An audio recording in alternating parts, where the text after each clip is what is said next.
موت نافرمانی کی حالت میں کہیں نہ آ جائے تمہیں. وہ کوئی ضمانت تمہارے پاس نہیں ہے کہ تم کسی گناہ کا ارتکاب کر بھی چکو گے, پھر تمہیں توبہ کا وقت بھی مل جائے گا, پھر موت آئے گی, اس سے پہلے موت نہیں آ سکتی. کیا معلوم عین اس گناہ کے ارتکاب کے دوران موت آ جائے. وہ موت کیسی ہوگی؟ شاید آپ کے علم میں ہو, لکھنؤ کے ایک بہت بڑے شاعر تھے اور ان کی موت بہت ہی مکروہ حالات میں واقع. رات کو 2-3 بجے, جس کو آپ انگریزی میں کہتے ہیں in the small hours of the morning, شراب خانے سے نکلے, نشے میں دھت, چکر آیا, گرے,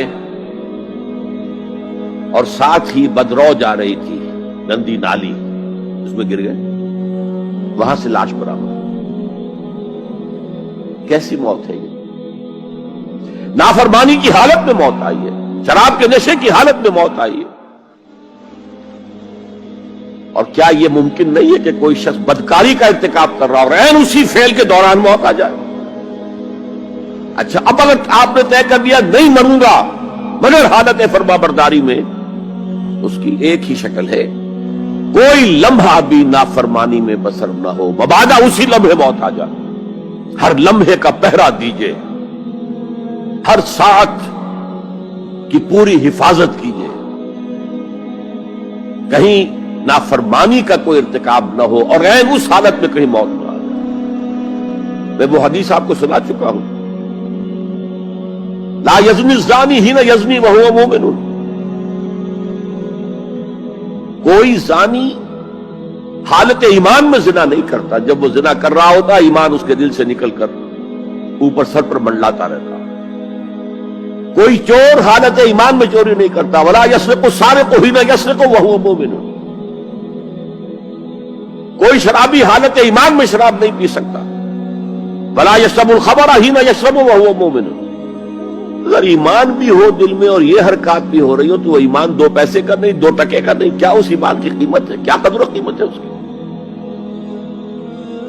اب اگر عین اسی حالت کے اندر موت آ گئی تو یہ تو خلوع ایمان ہے, ایمان کا خالی ہو جانا ہے. یہ ہے وہ بات جو کہی گئی. اب یہ اسلام اور تقوی, ان دونوں کو یہاں نوٹ کر لیجئے.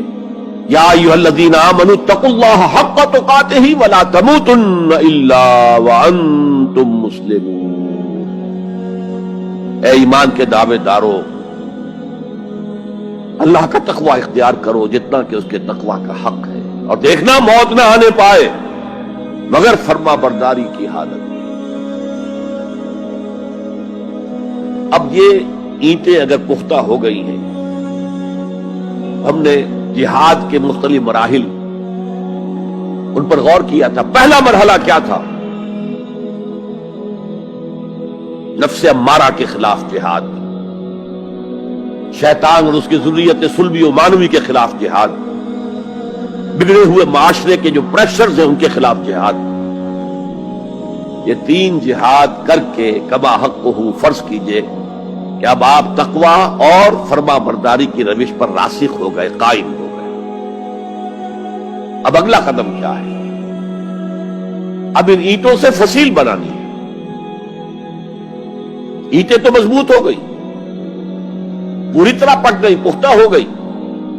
وہ جو اقبال کہتا ہے کہ خام ہے جب تک تو ہے مٹی کا ایک انبار تو, اور پختہ ہو جائے تو ہے شمشیر بے زنہار تو.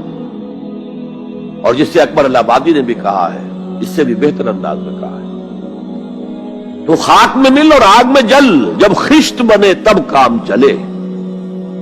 ان خام دلوں کے عنصر پر بنیاد نہ رکھ, تعمیر نہ کر. اگر ساحل سمندر سے ریت لے کے گولا بنا لیں, وہ نم تو ہوتی ہے ریت, گولا بن جائے گا, کیونکہ اسے شیشے پر بھی ماریں گے, شیشہ کھڑا رہے گا, ریت بکھر جائے گی. اسی گولے کو ذرا بھٹی میں ڈال کے پکا لو, روڑا بنا لو, تو خاک میں مل اور آگ میں جل, جب خشت بنے, جب اینٹ بنو گے تب کام چلے. اب اگر اسے مارو گے تو کوئی نتیجہ تو برآمد ہوگا کہ نہیں.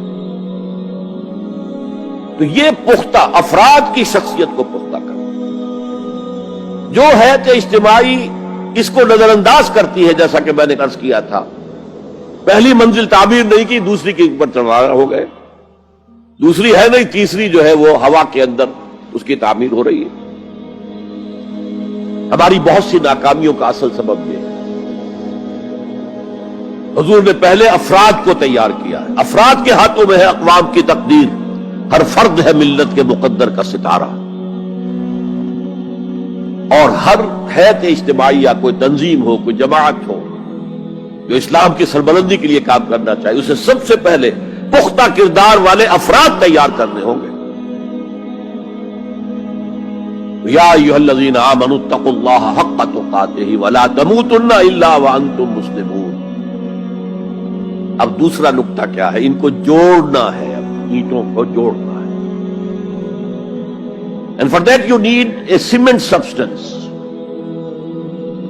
پچھلے زمانے میں چونا وغیرہ ہوتا تھا، چونے سے جوڑا جاتا تھا، آج کل سیمنٹ ہے۔ اگر یہ سیمنٹ سبسٹنس مضبوط ہے تو یہ فصیل اور دیوار مضبوط ہے، اگر یہ نہیں ہے تو چاہے اینٹیں پختہ ہو تب بھی سیلاب کا ریلا آئے گا، بہا کے لے جائے گا۔ اینٹوں کی پختگی کے ساتھ ساتھ ان کو جوڑنے والا مورٹر جو ہے اس کو بھی مضبوط ہونا چاہیے۔ اس لیے دوسرا نقطہ، یہ سہ نکاتی لائحہ عمل، 3 نکاتی لائحہ عمل۔ پہلا تقوی اختیار کرو اور اللہ تعالیٰ کی پوری فرما برداری اختیار کرو، کوئی لمحہ تمہارا نافرمانی میں نہ گزرے۔ اب وَاعْتَصِمُوا بِحَبْلِ اللَّهِ جَمِيعًا وَلَا تَفَرَّقُوا، چمٹ جاؤ اللہ کی رسی کے ساتھ مل جل کر اور تفرقے میں نہ پڑو۔ اعتصام عصمت سے بنا، عصمت حفاظت کو کہتے ہیں۔ اعتصام حفاظت حاصل کرنا۔ جیسے آپ دیکھتے ہیں کہ کسی بچے کو اگر کوئی خوف لاحق ہو جائے، کوئی ڈرائے، وہ آئے گا، دوڑے گا ماں کی گود میں آ کر ماں سے چمٹ جائے گا۔ وہ یہ سمجھتا ہے اپنے چھوٹے سے ذہن کے مطابق میں قلعے میں آ گیا ہوں۔ یہ دوسری بات ہے کہ کوئی شفاق انسان، جیسے فسادات ہوتے ہیں یا جیسا کچھ سن 47 میں ہوا تھا، کوئی شفاق بھیڑیا صفت انسان آئے، بچے کو کھینچے ماں کی گود سے، اچھالے اور کسی نیزے میں پرو لے۔ لیکن بچہ یہ سمجھتا ہے کہ میں آ گیا ہوں، پناہ میں آ گیا ہوں، قلعے میں آ گیا ہوں۔ تو یہ ہے اعتصام۔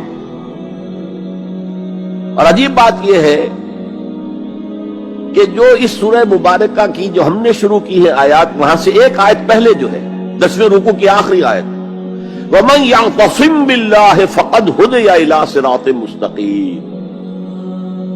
یہاں حبل اللہ نہیں ہے، جو اللہ کے ساتھ چمٹ جائے تو اس کی ہدایت تو ہو گئی صراط مستقیم کی طرف، اللہ سے جڑ جاؤ۔ سورہ حج کی آخری آیت کے بھی آخری الفاظ یہی ہے، وَاعْتَصِمُوا بِاللَّهِ